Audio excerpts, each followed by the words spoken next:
Hello.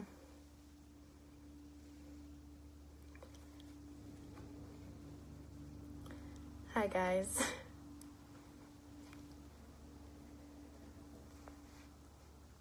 Hello.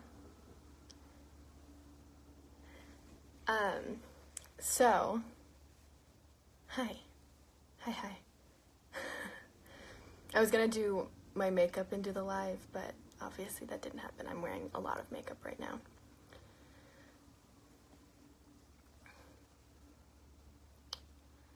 So, usually when I do lives, I answer questions about like legacies and talk to you guys about that. But I actually wanted to talk to you guys about something else today.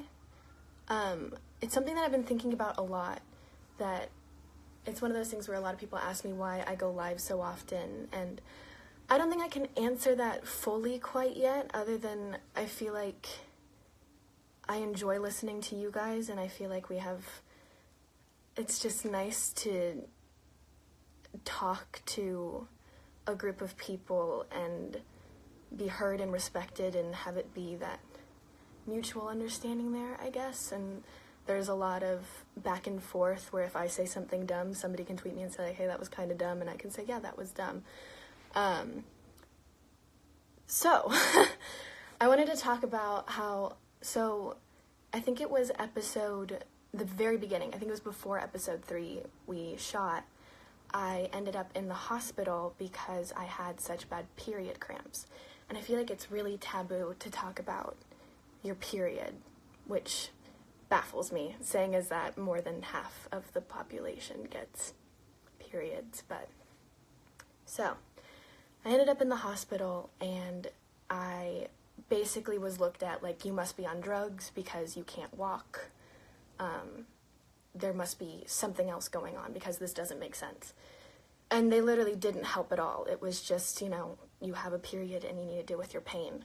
And so I went back to LA and I met with an OBGYN.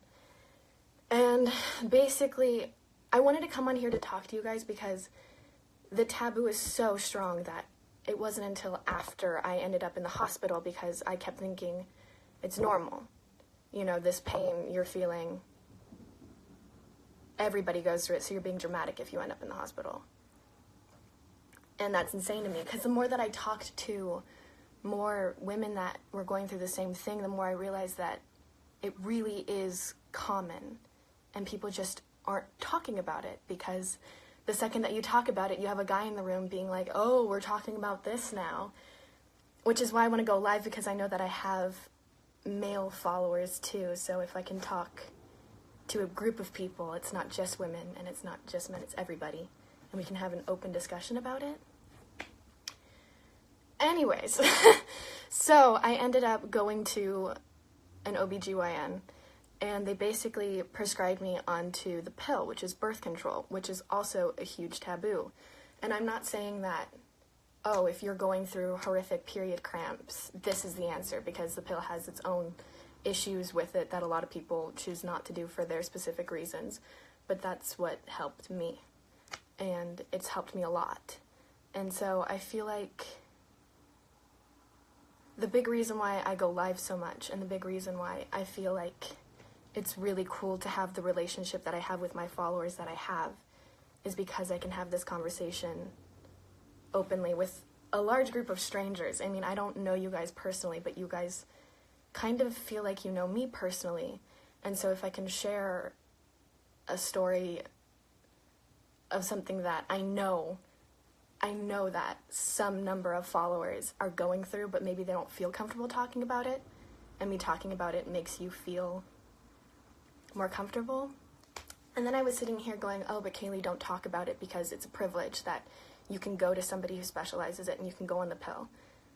And then I remembered that there's places like Planned Parenthood where they specialize in helping people that don't have the tools to go to, say, a specialist. You can go to Planned Parenthood, and you can go to places like that people are trying to shut down when they're helping women and men with so many different things. Anyways, I wanted to get that off my chest because I just feel like it's appropriate. But yeah, hi.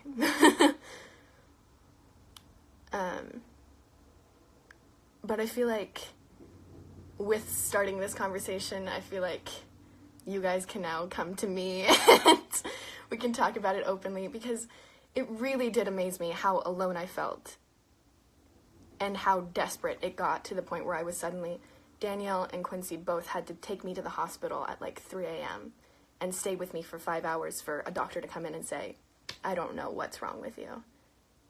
And that was the most frustrating thing ever, because I felt like such a nuisance to people, of forcing people to take me someplace and go through all of this, and how expensive being with a doctor is, and just have it be so hopeless when it really wasn't. But yeah, you are not alone. Thanks, neither are you guys. That's why I'm on here. Anyways, I just wanted to come on here and say that I have work to do now, and I'm sweating because I'm anxious.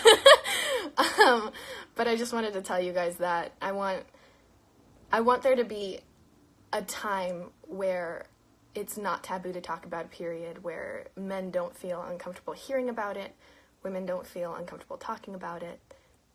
It's completely natural. And yeah. Anyways, I love you guys. That's all I had to say for today. And hopefully this opens a more honest conversation between me and you guys, of just what's going on in the world, you know? We don't always have to talk about legacies. And yeah, love you guys. I'll talk to you later.